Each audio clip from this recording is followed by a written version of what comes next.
Angkatan bersenjata Rusia merilis rekaman memperlihatkan penghancuran jembatan yang melintasi kanal Seversky Donets, Donbas. Aksi itu dilakukan militer Rusia usai mengetahui rencana tentara Ukraina untuk memulihkannya. Rekamannya beredar di Telegram pada Minggu 5 Mei 2024. Militer Rusia menuliskan dalam keterangan unggahannya bahwa serangan artileri sebelumnya menghancurkan jembatan Ukraina tempat tentara Kiev menyalurkan perbekalan serta benteng di dekatnya.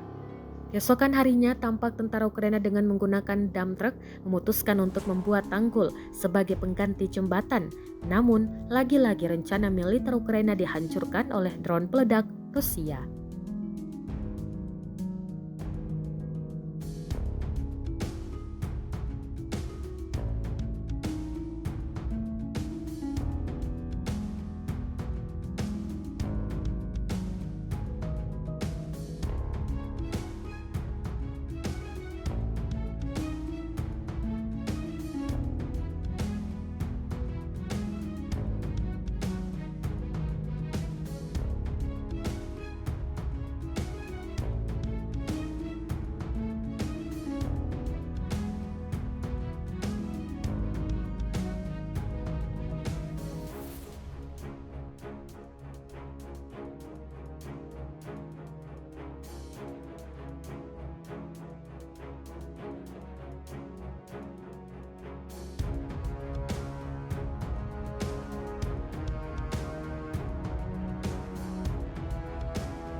Download Tribun X sekarang, menghadirkan lokal menjadi Indonesia.